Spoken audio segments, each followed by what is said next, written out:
చిన్న నాటిక ద్వారా సందులు తెలుసుకున్నాము. రామాపురం అనే ఒక గ్రామం ఉండేది. ఈ రామాపురం అనే గ్రామంలో శ్రావణి అనే ఒక టీచర్ కొత్తగా చేరిందన్నమాట. ఆమె ఏం చెప్పింది, ఒక ఫస్ట్ బెంచ్ లో మేము కూర్చుంటామని ప్లేస్ కోసం కొట్లాడతారు కదా, అట్లా కొట్లాడుతుంటే ఒక ఎగ్జామ్ పెట్టిందనమాట. ఆ ఎగ్జామ్ లో ఎవరైతే ఫస్ట్ వస్తారో వాళ్ళని పెడతాను, ఫస్ట్ బెంచ్ లో కూర్చోబెడతానని చెప్పింటే ఆ ఎగ్జామ్ లో ఎవరు ఫస్ట్ వచ్చినారు, అమల, ఇందు, ఉమా, రుమా, ఈ నలుగురు వచ్చినారు. 4 మెంబర్స్ రండమ్మా, కూర్చోండి. అమల, ఇందు, ఉమా, రుమా రండి. వాళ్ళు ఫస్ట్ వచ్చినందుకు వీళ్ళే పూర్వపదంలో కూర్చుంటున్నారు, ఉత్తర పదంలో కూర్చుంటున్నారు. అర్థమవుతుందా? పూర్వపదం మనకి ఈ బెంచ్ పేరు ఏం పేరు? పూర్వపదం. ఆ బెంచ్ పేరు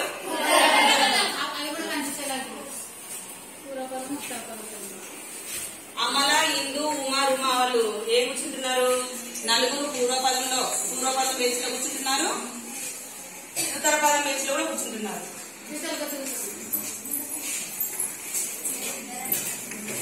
అర్థమైందా? పూర్వపదంలో ఎవరు కూర్చున్నారమ్మా? ఉత్తర పదంలో అంటే 2 బెంచెస్ లో కూడా అమల, ఇందు, ఉమా, రుమా అని కూర్చుంటున్నారు. తర్వాత ఏమైందంటే అమల యొక్క గుణంలో మార్పు వచ్చింది. వినాలమ్మా, అమల యొక్క గుణంలో ఏమొచ్చింది? అంటే ఆ అమ్మాయి చెడుగా మారిపోయిందనమాట. టీచర్ పాఠం చెప్పేటప్పుడు ఆ అమల అనే అమ్మాయి ఏం చేస్తుంది, వాళ్ళని డిస్టర్బ్ చేస్తుంది. మీరు అమల నువ్వే కదా, వాళ్ళని డిస్టర్బ్ చేయమ్మా. వాళ్ళ యొక్క బుక్కులు గుర్తుంచుకోవడం గాని, పాఠం వినకుండా చేయడం గాని అలా చేస్తుంది అనమాట. అందుకోసమని ఏం చేస్తున్నారు వీళ్ళు, అమలని దూరం పెట్టేస్తున్నారు. అమలతో ఏం చెప్పినారు అంటే గొడవ పడినారు అనమాట. గొడవ పడి ఏమైనా చూడండి, ఇప్పుడు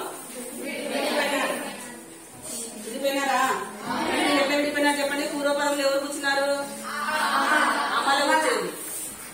ఉత్తర పదంలో ఎవరు కూర్చున్నారు? ఉమా.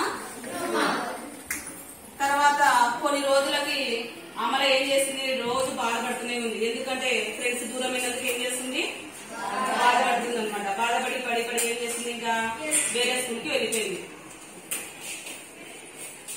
ఆ అమ్మాయి వెళ్ళిపోయింది. ఇక్కడ బెంచ్ ఖాళీ కదమ్మా. ఖాళీనందుకు వీళ్ళంతా వచ్చి ఏం చేసినారు, ఈ బెంచ్ దగ్గర కూర్చున్నారు. తర్వాత ఆ బెంచ్ లో వేరే పిల్లలు కూర్చున్నారు. వేరే పిల్లలు